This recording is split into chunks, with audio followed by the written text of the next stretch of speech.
Very good morning, class 10th. In previous video lesson, we had completed the structure of excretory system, where we included kidney, ureter, urethra, renal artery, renal vein, and all. Okay, so and that also we completed what are the nitrogenous wastes. So nitrogenous waste we completed, and we had initial function of kidney we had discussed. Kidney filter out the urea or uric acid, whatever nitrogenous waste are there, that waste is mixed with water and coming out from the body. But kidney, like other organs, it's one organ, but it is made up of small units also. Like lungs we have studied, lungs are made up of alveoli. Same way kidneys are made up of small units. Those units are called as nephrons. ठीक है. So nephrons are the functional unit of kidney. मतलब kidney nephron से बना है, और nephron ही actual में blood को filter करने का काम करते हैं, और मिलियंस ऑफ नेफ्रॉन्स हर एक किडनी में होते हैं, और वो ब्लड को, जब ब्लड आता है किडनी के अंदर, then they filter out the urea, और द ऑल यूरिया और filtered urea which is collected by another pipe, and urine is formed and sent outside the body. So we have to see the structure of nephron, कि ये nephron कैसे हैं और इनके क्या काम है. ठीक है. So you can draw with me, because in examination it's a very important question, many times it is asked, right? So our objective of today is to understand the structure of nephron and the function of nephron and formation of urine. So at the end of this video lecture, we will be able to understand the structure of nephron, function of nephron, and urine formation. Okay, so let's start. As per your book itself, I am drawing.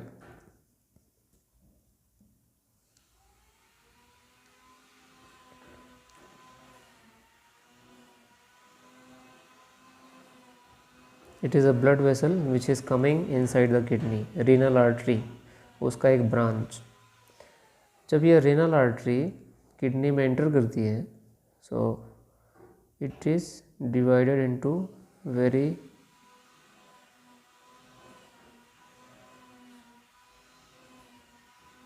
thin branches. It is divided into many branches, और वो सारी branches फिर से आपस में मिल जाते हैं. ऐसे आप सोचो कि एक पाइप इधर से आया, एक फाइन ब्रांच में हुआ, ये सारे पाइप मिल गए और फिर से एक नया पाइप बन गया. ठीक है. तो ये जो फॉर्मेशन है, ये एक नेटवर्क बनता है कैपिलरीज़ का, ब्लड कैपिलरीज़ का, और ऐसे ऐसे स्ट्रक्चर बन जाता है. आई होप आप समझ पा रहे हैं ना.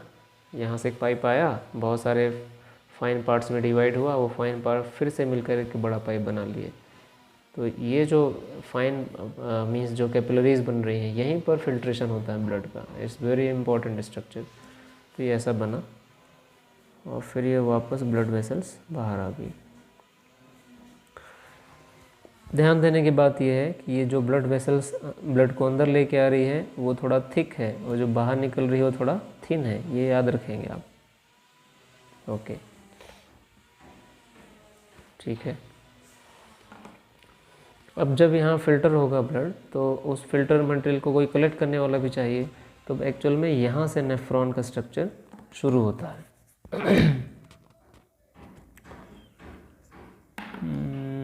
इसी से बनाता हूँ मैं.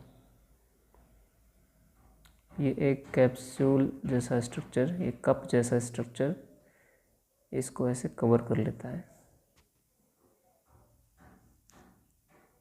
ठीक है, क्लियर. और ये जो पाइप है, ये काफ़ी फोल्डेड होता है. आप इसके फोल्ड्स बना सकते हैं, और ऐसे फोल्डिंग के बाद ये फिर से नीचे आता है. इट इज़ थिक ये आप ड्रॉ करिए मेरे साथ, है ना, then it will be difficult otherwise for you.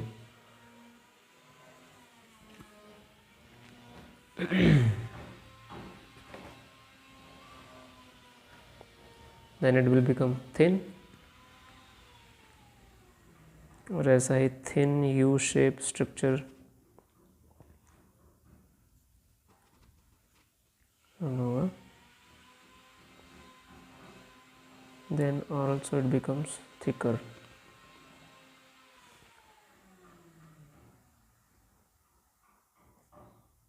And after reaching to upper side, it is also highly folded here. Okay, it's also highly folded, and after folding it is connected to a common pipe. इस pipe से ऐसे बहुत सारे tubes connected हैं, हम सिर्फ एक ही बात कर रहे हैं, ऐसे बहुत सारे कनेक्ट होंगे इसमें।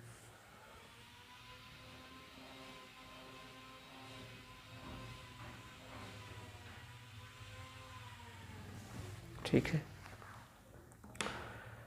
और अब ब्लड वेसल्स की बात करें तो ये जो ब्लड वेसल आई थी यहाँ पर, ये कैसा ब्लड लेके आई? प्योर।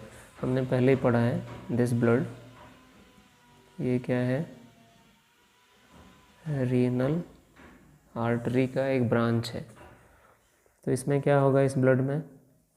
इसमें यूरिया होगा लेकिन O2 भी होगा, तो O2 के कारण ये कैसा दिख रहा है? रेडिश। लेकिन किडनी जो है उसका O2 एब्जॉर्ब कर लेगा, है ना। तो देखते हैं, ये पाइप जो निकला बाहर ये भी रेड है। ये जो पाइप है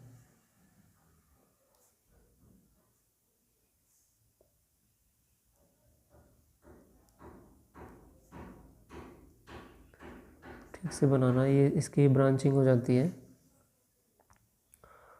और ब्रांचिंग होने के बाद ये इसको रैप करता है, इसके चारों तरफ घूमता है।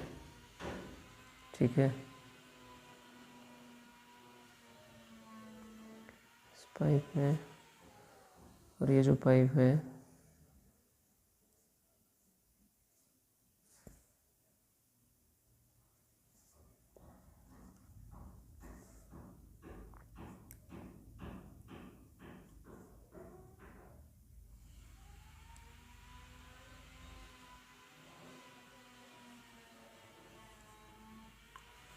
ये वापस आगे इसमें कनेक्ट हुआ, एंड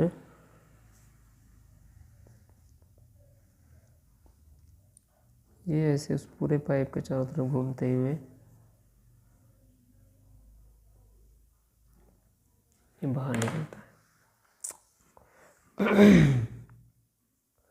लेकिन जब ये यहाँ पहुँचता है तो ऑक्सीजन जो है वो किडनी की सेल्स ले लेती हैं और इसमें CO2 को डिलीवर कर देती हैं, so it becomes now impure.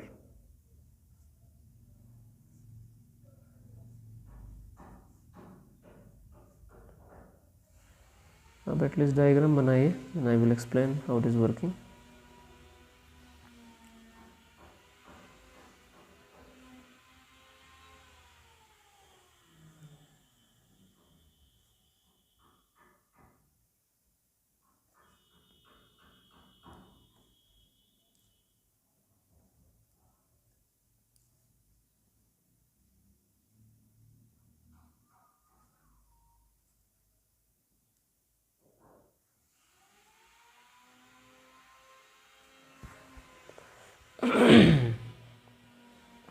ठीक है, तो ये हो गया कैसा? ब्लूइश। पहले कैसा था? रेडिश। ब्लड ही है ये।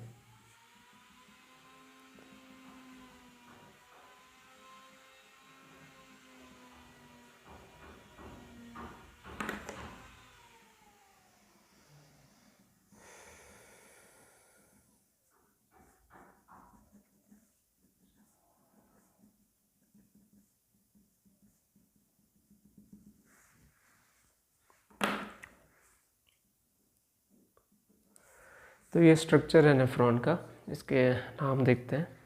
तो this was renal artery, renal artery में भी एक ब्रांच है जो इन है ये, और ये क्या है, आउट। तो इसका एफरेंट, ये इफरेंट, ये थिकर है और ये थिन है, ठीक है, ओके। ये जो बाहर निकल रहा है इसका नाम है रीनल वेन, ठीक है। अब देखिए इसका ज़रा प्रोसेस के पहले ऐसे नाम लिख दें इसका। ये जो पाइप है it is called as collecting duct.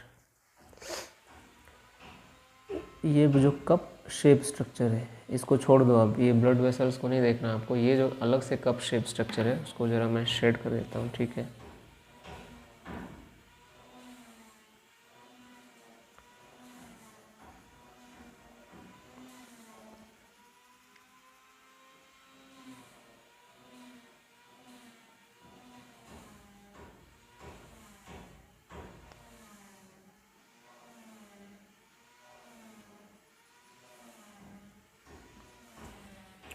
तो जो कप शेप स्ट्रक्चर है ये ब्लड वेसल्स के बहुत ही क्लोज कांटेक्ट में है। अब आप दूसरी बात देखो कि ये पाइप जो है थिक है और ये थिन है, इसका मतलब क्या है कि मोटे पाइप में से कोई भी फ्लूइड आ रहा है उसको पतले पाइप से निकाल रहे हैं तो फोर्स इंक्रीज होगा। ये अच्छे से समझिएगा आप, again I am saying it is thick pipe and ये इनलेट है, ये आउटलेट है। इनलेट का पाइप मोटा है और आउटलेट का पाइप पतला है, इसका मतलब यहाँ प्रेशर ज़्यादा जनरेट होगा। जैसे कई बार हम मशीन आपने चलाया होगा ना, मोटर, ऐसे पाइप को सामने से दबा दीजिए तो पानी फोर्सफुली दूर भागता है ना। तो सेम ऐसे ही है, इसका मतलब क्योंकि उसमें प्रेशर इंक्रीज़ हो गया।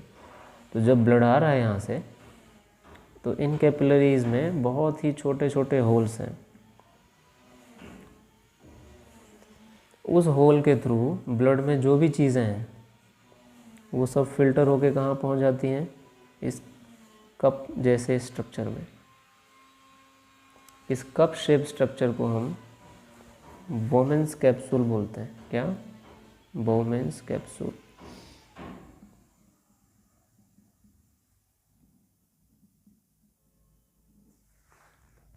और ये जो मीन्स आर्टरीज़ का एक गुच्छा सा बना है, बॉल ऑफ दिस आर्टरी, ये नेटवर्क जो है अंदर, इसको हम बोलते हैं ग्लोमेरुलस।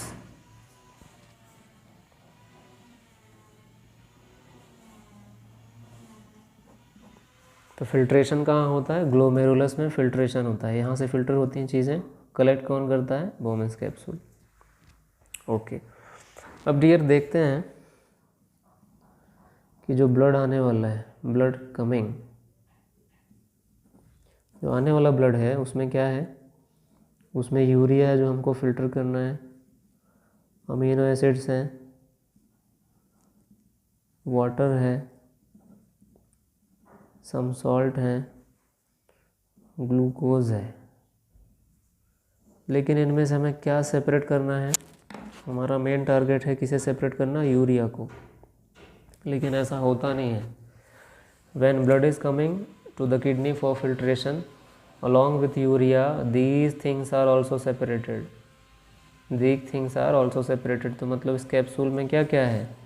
इस वोमेंस कैप्सूल में ग्लूकोज भी है, अमीनो एसिड भी है, यूरिया भी है, वाटर भी है और सॉल्ट भी है। तो कुछ यूज़फुल चीज़ें भी आ गई जो हमको फ़िल्टर नहीं करना है, right.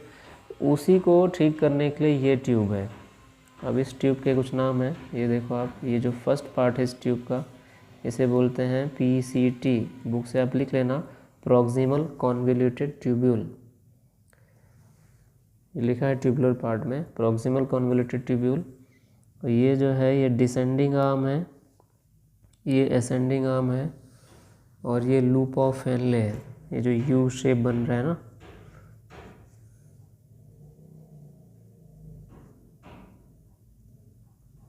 Loop of Henle, U shape.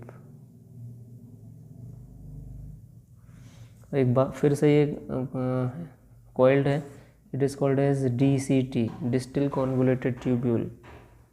Okay, collecting duct आपको बता दिया already. So filtration takes place here, और ये जो फिल्टर्ड मटेरियल है वो इस पूरे पाइप में ऐसे मूव करता है।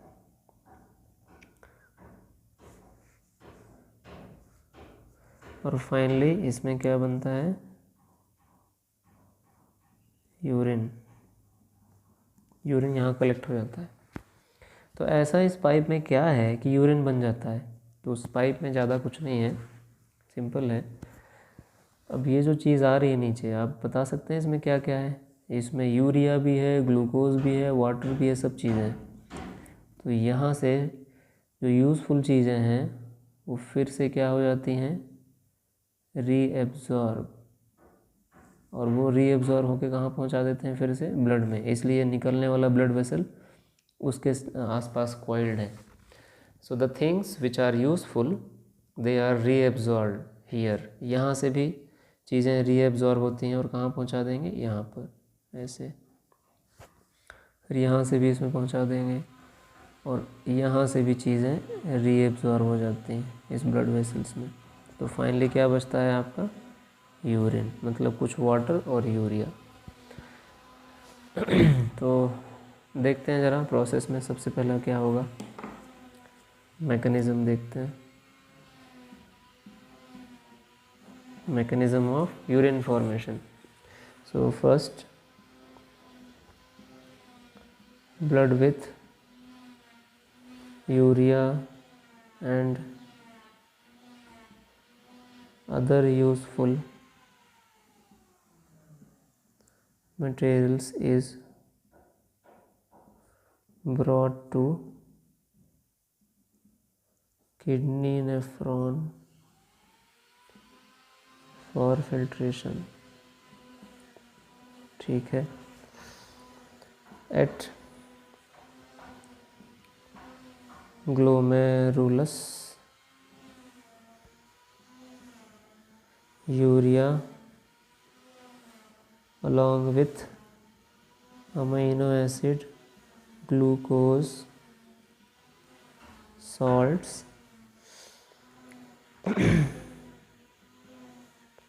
and water is filtered and collected in Bowman's capsule। ठीक है, यहाँ कलेक्ट हो गया। अब क्या प्रोसेस होगा, reabsorption of useful materials is done by क्या क्या, PCT,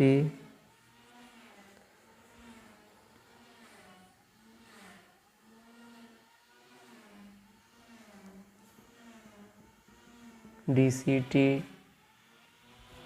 and ascending and descending arms. ये डिसेंडिंग आर्म है, ये असेंडिंग आर्म है। ठीक है, ओके। देन क्या होगा, जब यूज़फुल चीज़ें कलेक्ट हो जाएंगी तो इसमें सिर्फ क्या बचेगा, कुछ water and urea. Urea along with some water and salts is collected by collecting ducts। Collecting duct उसको कलेक्ट करते हैं। ठीक, अब ऐसे बहुत सारी कलेक्टिंग डक्ट मिल करके क्या बनाएंगे, यूरेटर, और वो किडनी से बाहर जा कर के यूरिनरी ब्लैडर में यूरिन को कलेक्ट कर देगा। ठीक है,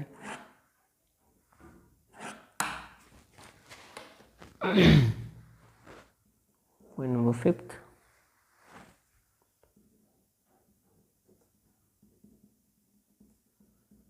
many collecting ducts combine to form ureter। Ureter delivers urine into urinary bladder.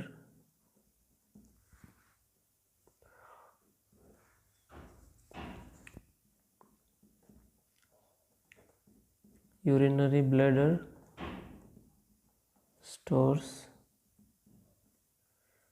urine till it is filled. 7. Then valves open and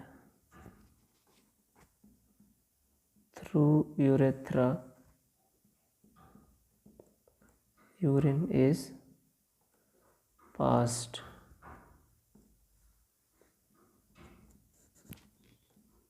It is controlled by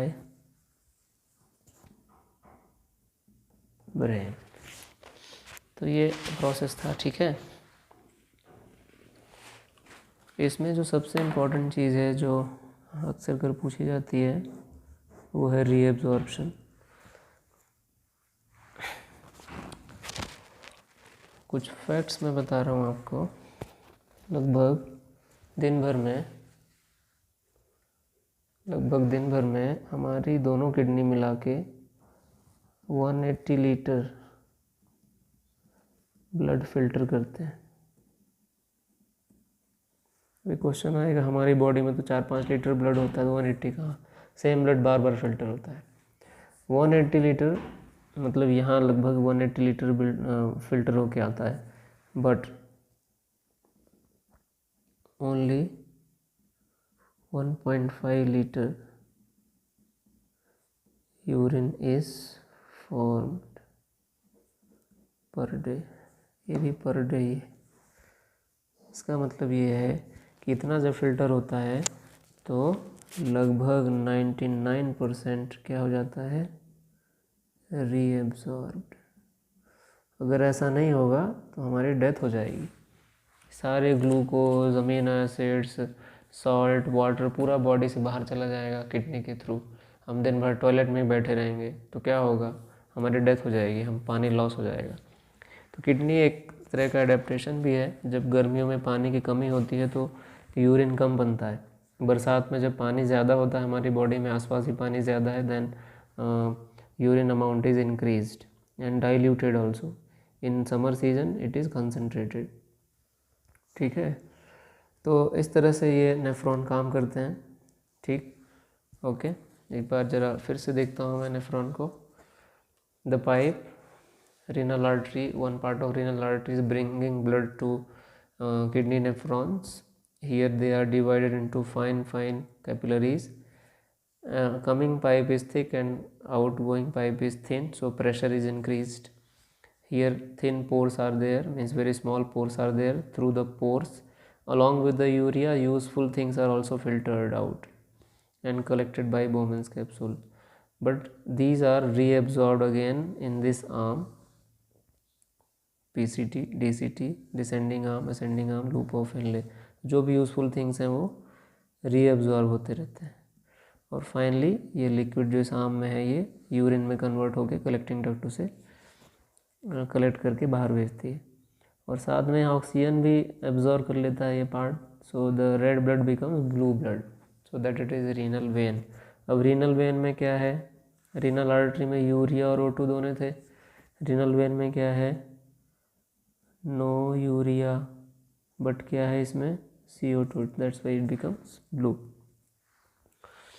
ठीक है, ओके। अब एक कंडीशन दी हुई है आपकी बॉडी में कि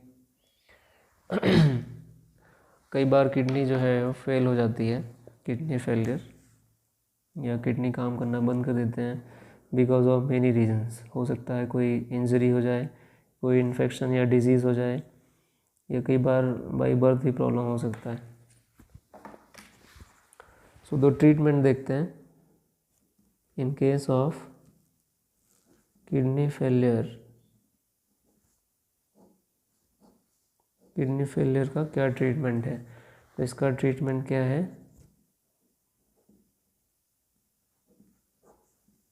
इसे बोलते हैं हेमोडायलिसिस या आर्टिफिशियल किडनी। बुक में है, you can check it. It is called as hemodialysis या आर्टिफिशियल किडनी। मैं डायरेक्टली बुक में आता हूँ, आपको थोड़ा अच्छे से समझ आएगा। I think so diagram is given very clearly, so it will be better for you.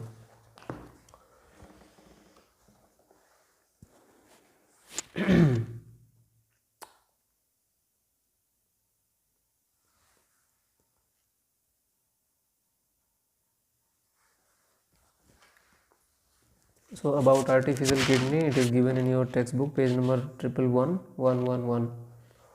अब देखिए, जो पेशेंट है जिसका हमें ब्लड प्यूरिफाई करना है, क्योंकि किडनी काम नहीं कर रही तो हमें ब्लड को आर्टिफिशियली प्यूरिफाई करना पड़ेगा। So the person who is facing the problem of kidney, उसको एक ऐसी आर्टिफिशियल मशीन से कनेक्ट करते हैं। वन पाइप, ये देखो आप, इस पाइप से ब्लड बाहर आ रहा है, ठीक है। ये कुछ पंप हैं जो प्रेशर को कंट्रोल करते हैं, और फिर ऐसे नेफ्रॉन का एक वो बनाया है, मतलब एक डुप्लीकेसी है या मिमिक किया है, इमिटेट किया है।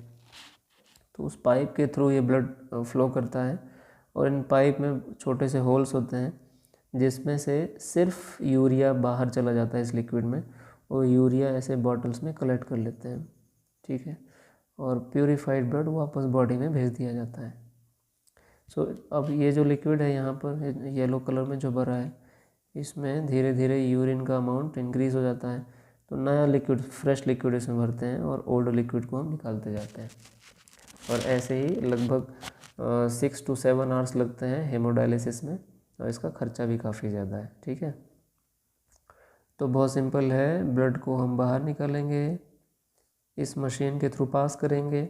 इस मशीन में ये प्रॉपर्टी है कि ये इसका सिर्फ यूरिया वापस ले लेता है, बाहर निकाल देता है, और प्योर ब्लड को फिर से बॉडी में मीन्स इंटर कर देता है, ओके। और यूरिन को हम सेपरेट कर देते हैं। तो लगभग हर महीने से 1.5 महीने के बीच में किडनी पेशेंट को डायलिसिस कराना पड़ता है। So it is hemodialysis, okay. So what is hemodialysis? It is also called as artificial kidney. ये क्या करता है? It removes urea from blood, ठीक है। आपने देखा है, आप डायग्राम बना सकते हैं उसमें से, नो प्रॉब्लम। और आप डायग्राम बनाना है आपको। बट कई बार ज़्यादा ही प्रॉब्लम है, किडनी इन्फेक्शन है या पूरी तरह से डैमेज है, तो फिर हमें किडनी को ट्रांसप्लांट करना पड़ता है। किडनी डोनेशन करता है कोई, और डोनेटेड किडनी को हम ब्लड ग्रुप मैच करके एक्सेप्ट भी करा सकते हैं, ठीक है, ओके, राइट। अब किडनी से जुड़े कुछ और प्रॉब्लम है, जैसे डायबिटीज़। किडनी से रिलेटेड भी एक डायबिटीज़ होता है, ठीक है। दूसरा है किडनी स्टोन।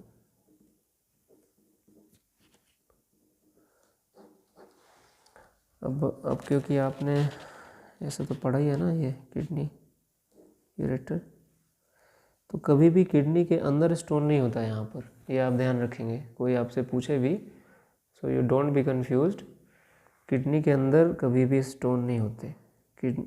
स्टोन कहाँ हो सकता है? या तो ये यूरिनरी ब्लैडर में होगा यहाँ पर, या यहाँ पर, जनरली यहाँ पर होता है, यूरेटर के बिल्कुल जंक्शन पे, जहाँ किडनी और यूरेटर जुड़े हुए हैं, ठीक है।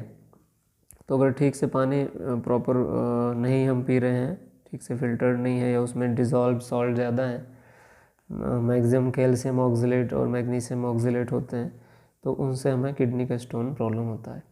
तो ऑपरेशन या किसी के थ्रू हम उसको निकाल सकते हैं, पर किडनी के अंदर स्टोन नहीं होता, ये आप ध्यान रखेंगे, ठीक है, okay. So in this way we have completed this part, that is excretion in a human being with the help of kidneys, paired kidneys, and main important thing is nephron, ठीक है, Okay, so if you are facing any problem, you can write in the comment box or directly you can ask in group. Till that, take care.